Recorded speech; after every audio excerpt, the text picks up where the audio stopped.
We have ranked our top 10 weirdest characters in the series, and now it's time to look at the ones we find the coolest.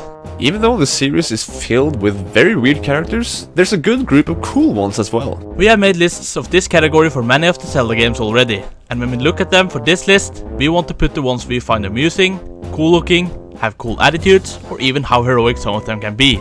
Heroic deeds is also something we think makes the character cool, so even if some characters have been, well, uncool in a game or in an earlier part of the game, we might include him or her if the character changes for the better. For this list, we are going to exclude the three major characters of Link, Zelda and Ganondorf. Just like with the weird characters, we want to focus on the lesser ones. By the way, there are spoilers here. We hope you expected that, but we'll just mention it anyway. We hope this gave you a good idea of how we'll rank these 10 characters. We're the TheOwnersofTriforce, I'm Owner 1. And I'm Owner 2, and let us present to you our top 10 coolest characters in Zelda.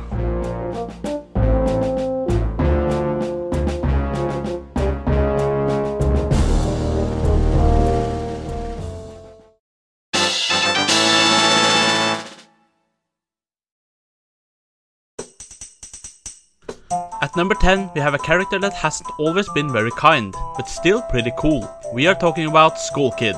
This little guy is probably most famous for his role in Majora's Mask, but we first got to know him in Ocarina of Time. You find him in Lost Woods, where he stands upon a tree stump, playing a flute and dancing. We find him cool here for just how joyous he seems to be. You can even play along with him, both here and with what seems to be 2 Skull Kids, where you're rewarded with rupees if you play along with them. Skull Kid is also part of the mask trading sequence, and he gets really interested in its skull mask because he can look tougher with it on. We like how genuinely playful and interested he is in this, and the kid is pretty mysterious. If you move close to him, he'll even disappear. And if you give him the mask, the 2 others will wear one too, so there's just one Skull Kid after all? We don't know really. But he's also pretty cool for giving you a piece of heart for playing Saria's song. We like that even though this child somehow got lost in the woods and became this little creature, like it is said will happen to children who get lost here, he still seems to enjoy himself with the music he plays. In Majora's Mask, things are different. Under the influence of Majora's Mask, he does a lot of wicked and evil things, as he is partially being the antagonist. However, we learn from Tattle that he's not really the evil little guy we think he is. It becomes pretty emotional when you see him break down when he realizes that the 4 giants still looked at him as their friend, no matter what he did because of the corruption of Majora. He's really just a nice and playful guy who wants friends, and it's really cool how he hints on being the same Skull Kid as in Ocarina of Time. The last game we find him in, well, yet at least, is Twilight Princess. Here he is pretty much back to the Ocarina of Time roots, playing around in the lost woods of Sacred Grove, playing his trumpet, giggling and playing with you and his oddly creepy puppets. You play a sort of hide-and-seek game with him to enter the actual Sacred Grove, where the Master Sword and the Temple of Time is. While Skull Kid doesn't do a whole lot of cool and badass things, we like how mysterious this little guy is. He usually stays in the forest, he can apparently either create mirror images of himself or copy a mask, he's playful, he has a very unique appearance in all games, and we just enjoy his use of musical instruments. There's probably a lot more to Skull Kid than we know and explain here, but he's still a little favorite of ours.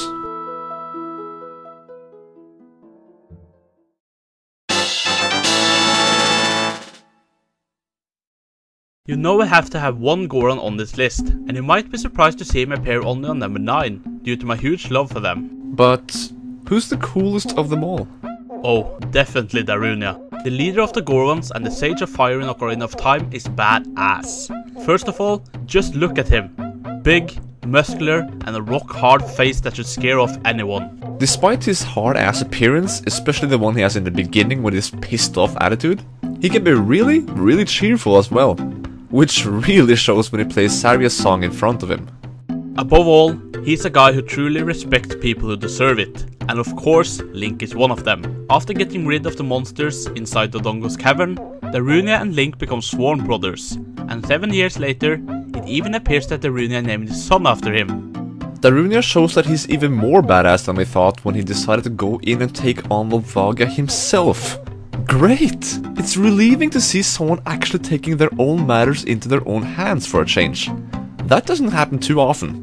Anyway, this doesn't end well, as you have to defeat Volvagia yourself.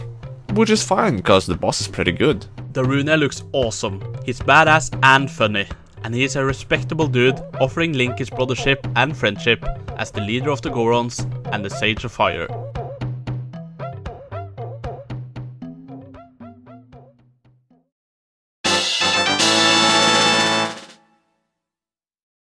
Skyward Sword introduced us to many new cool and weird characters. They also introduced us to a couple of new races, and we found a huge interest in one of them, which you can find in the Elden region.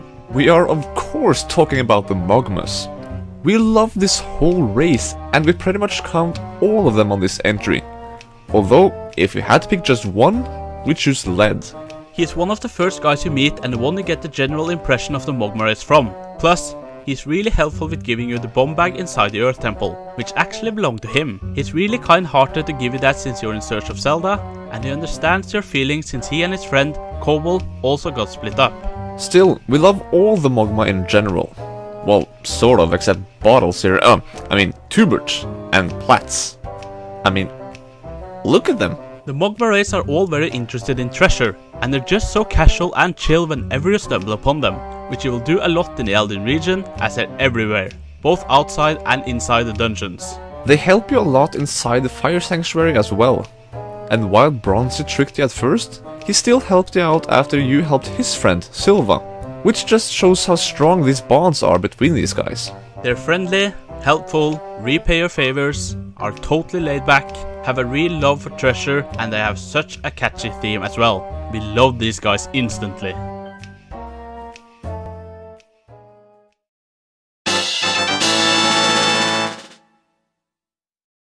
We have mentioned in earlier videos that Twilight Princess has an awesome emphasis on sword combat, and the hidden skills you learn throughout the game are so awesome and so much fun to use. But using these techniques would not have been possible if it wasn't for the hero spirit. There's not much depth to the behavior or characteristics of the hero spirit, as you mostly stand in a very surreal area above Hyrule while he teaches you different techniques. He's a big skeletal looking spirit with one glowing eye and looks pretty freaking cool to us. Even the way he reaches out to us, with us sitting next to a howling stone, howled together with this golden wolf in another surreal area, is pretty amazing, before you seek out the golden wolf in Hyrule. The reason why he is teaching you these techniques is that no one remembers him as a hero, and he wants to pass on these techniques to you, so that his work lives on. So he looks badass, teaches you some really cool and fun techniques to use, takes on the form of a golden wolf in Hyrule, but is that all there is to it? No, because it is hinted at and pretty much confirmed to sources like Hyrule Historia that the hero spirit really is the spirit of a hero we all know, the hero of time. That's right. It's said that this is the spirit of the same Link we play as in Ocarina of Time and Majora's Mask, which makes this character even cooler to us. It's not just some spirit of a random hero we didn't know about, but the spirit of a hero we have played as before. Yes, we did say no Link in the beginning of the video, but this isn't really the Link we all know, but a spirit of him. This isn't a major characterization of the hero, as in this game, the Link you play as is the real Link to us.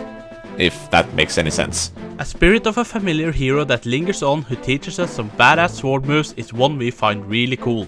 So we feel he definitely deserves a spot on this list.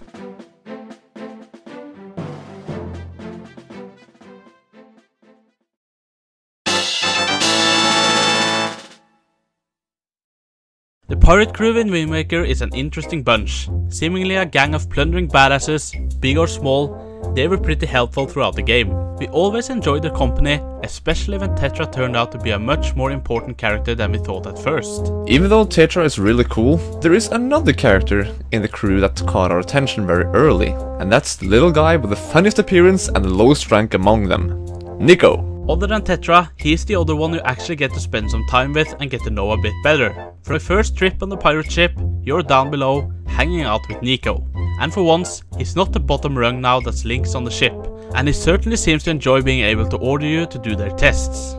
He shows you the ropes of the test and tells you it takes at least 1 year to finish this. To his surprise, you'll probably do it in no time, and he has to reward you for it.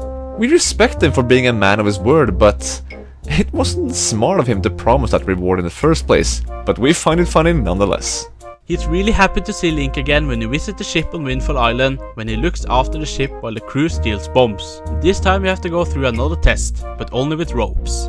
Once again, he is surprised to see how fast Link gets through with it, and he has to give away another reward. This time for a test not even he has completed. He eventually seems to realize that Link is better than him in many ways, and starts to idolize him. In a letter sent from Arul, she writes that NIKO seems sad without Link around. We adore how he thinks of Link as his friend. Honestly, we find him really funny with his voice.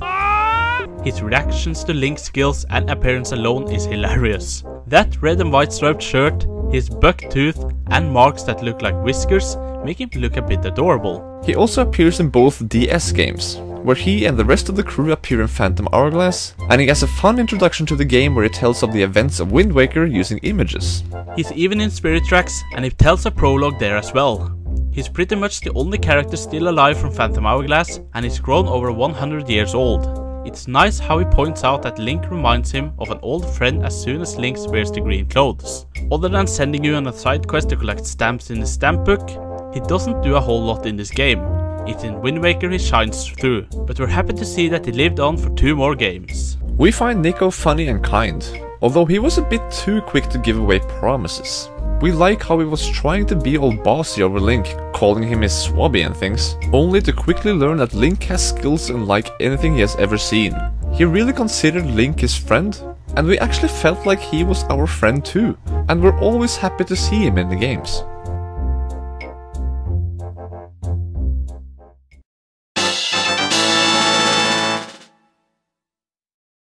We are not leaving Spirit Tracks quite yet. In this game, we were introduced to an even cooler character than NIKO, and this one started on the dark side. Chancellor Cole is the leading bad guy here, who's trying to resurrect Malladus using Zelda's body, and he confronts her in front of the Tower of Spirits. But he is not alone. His partner in crime is the one to appear on this list. Personally, my first thought when I saw this guy was, whoa, he looks badass. Hiding his face with a scarf, having that red collar around his eyes, wielding a huge metal claw like that? He looks awesome! In North America, his name is BYRNE, but... You don't look Irish! Well, apparently it's one of Zelda's puns, as burn sounds like the word burn, which you have to do with coal. Ah, I see what you did there. Inside the locomotives. But he is known as STAVEN here in Europe, and we think it sounds cooler, so we'll stick with that for this video. STAVEN is Cole's henchman, and we get to see him in action right off the bat. He fights and even defeats Alfonso, a man who used to be the greatest swordsman in New Hyrule, and takes Zelda with him. It's clear that it starts off as a bad guy, but about halfway through the game you learn that he used to be Anjean's apprentice at the Tower of Spirits, but that his lust for power drove him over to Cole and Malladus aside. You get to fight him with Zelda on your side, and after defeating him, Cole has succeeded in resurrecting Malladus in Zelda's body. But it turns out that this Demon King won't grant STAVEN any powers because he sided with the spirits earlier. Anjean, Link and Zelda bring him into the train, and while he seemed unconscious to them, he was always listening to the things they discussed. When Anjean said that she had no idea where to find Malladus, STAVEN speaks up and reveals an item called the Compass of Light. Seemingly changing sides again, he is now being thanked by the heroes for revealing such crucial information. It seems that STAVEN no longer cared for power, and decided to go to his old roots and help the spirits and the good side. Not only by giving them this info, but also because he does the unthinkable. In order to help Zelda return to her body, he sacrifices himself and does one last heroic deed. He goes from good to bad, even if we didn't see it ourselves by playing the game. But even if he stayed evil, we could have very well included him on the list just on his appearance alone. However, these last heroic acts of him makes him an even cooler character.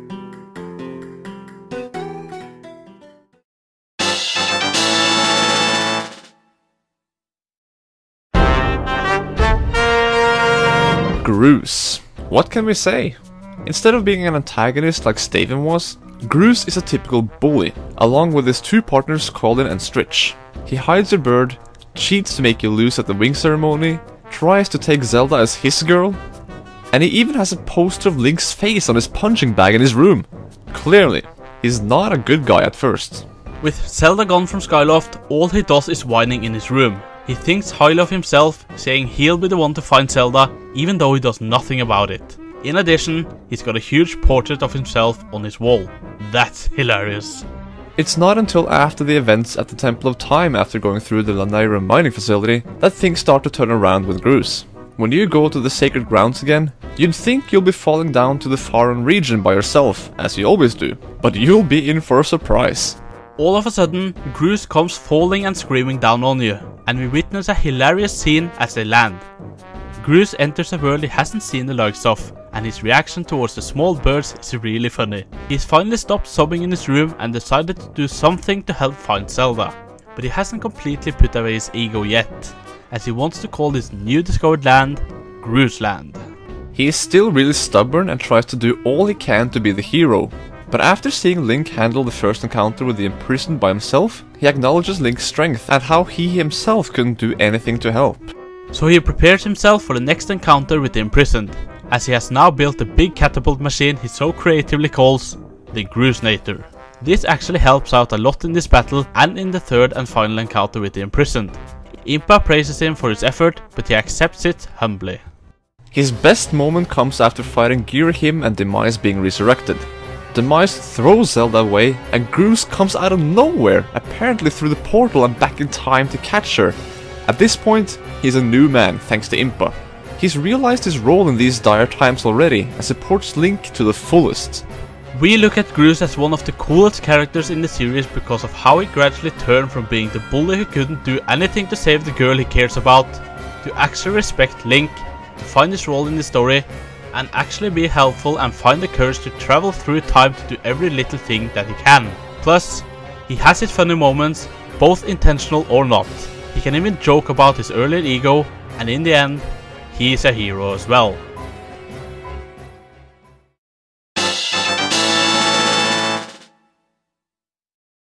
In Phantom Hourglass, it's LINEBECK.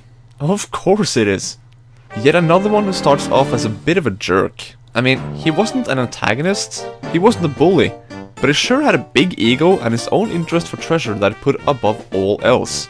Still, he was always helpful. It's hilarious how you find LINEBECK inside the Temple of the Ocean King, trapped and with an injury that he totally faked.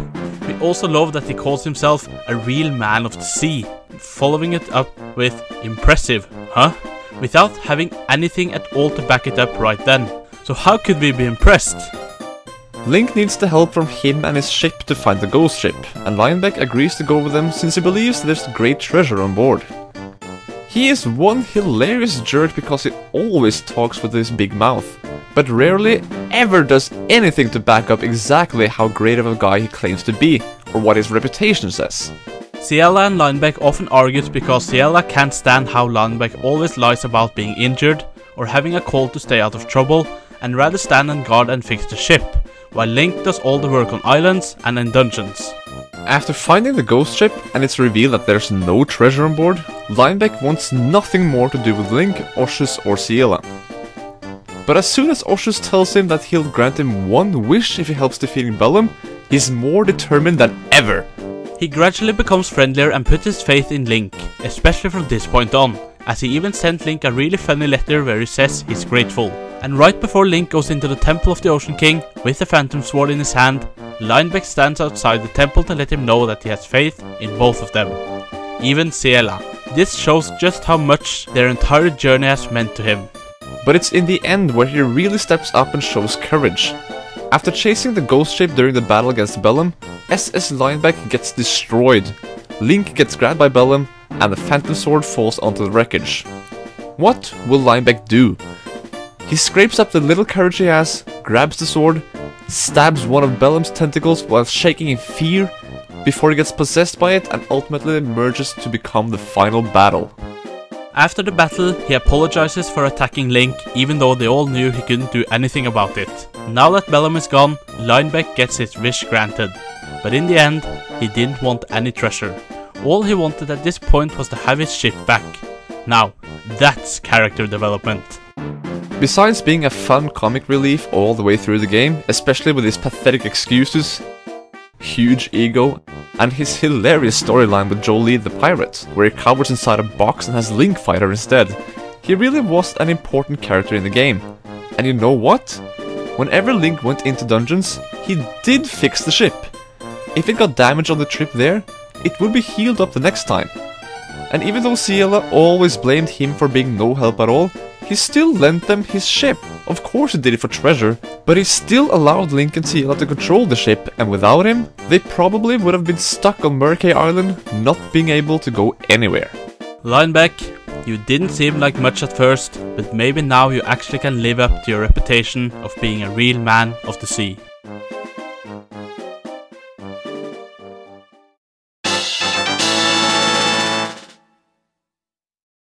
Coming in from the Twilight Realm is none other than Link's faithful companion in Twilight Princess. Actually, the Twilight Princess, Midna.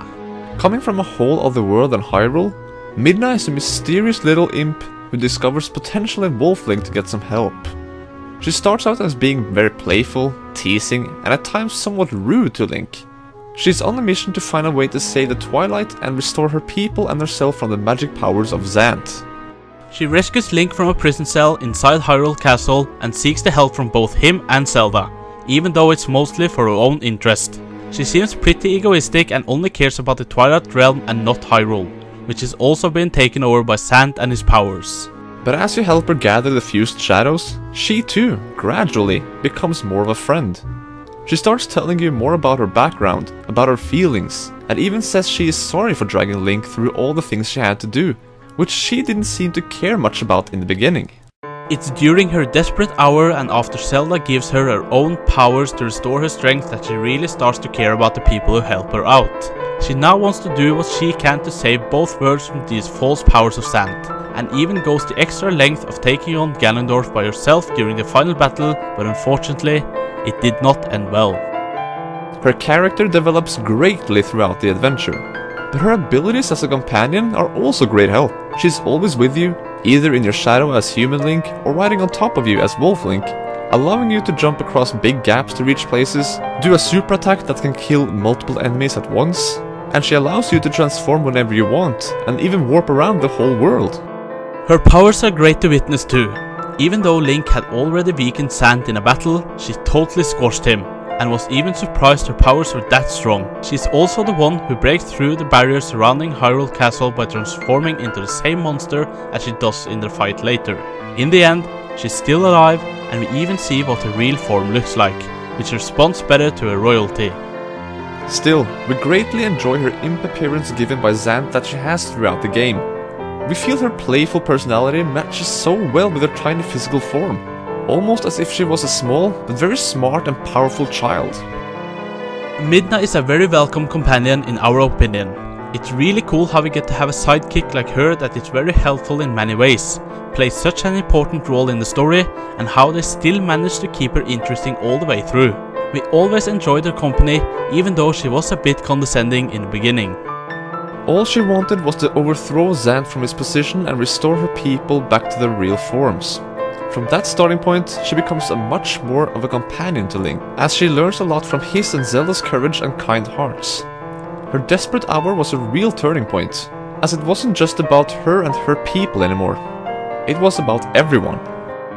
She was funny, helpful with several gameplay elements, and had a great personality we loved to get to know more as the story progressed. We definitely find her to be one of the coolest characters in the series.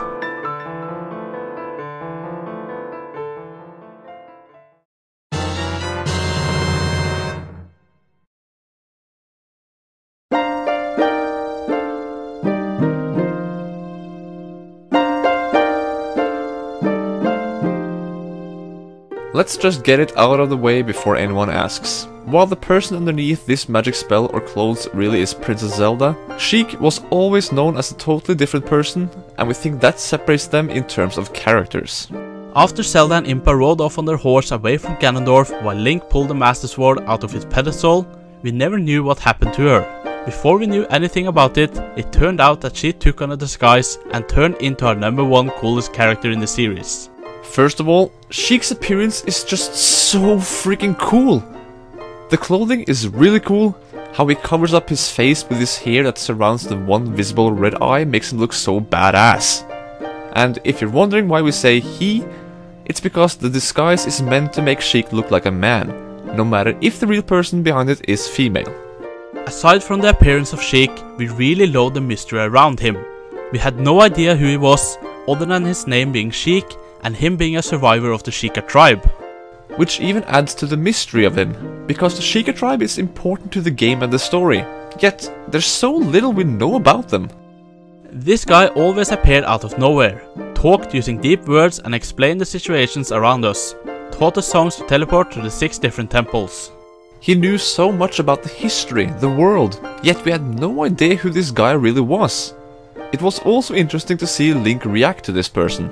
On several occasions, Link tried to approach him, but he always snuck away in some awesome fashion, like summoning a wall of fire, disappear in a wind of sand, and of course the usual way by the use of deconuts. This was, of course, because Sheik was Zelda's disguise which he used in order to hide from Ganondorf, which was the big reveal in the end. To be honest, we never saw it coming, but it's so long ago when we first experienced this that we don't remember exactly how our reactions were. But all the same, we absolutely love the character of Sheik. He looks absolutely awesome. He's helpful by teaching you warp songs and guide you to the next temples, and the mystery revolving around him made him so intriguing. He was always there at the right moment and helped you a great deal. Zelda, it was you all along, but it's still amazing to see you hide your identity so well by creating our #1 coolest character in the Zelda series.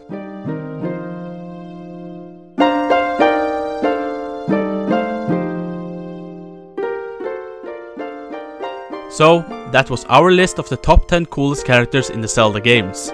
Let us know in the comments what you thought of it, and which ones you find especially cool. And of course, throw in a like if you enjoyed this video. Make sure that you press that subscribe button, because then you won't miss out on our next video, which is the top 10 boss themes. Thanks for watching, and we hope to see you then.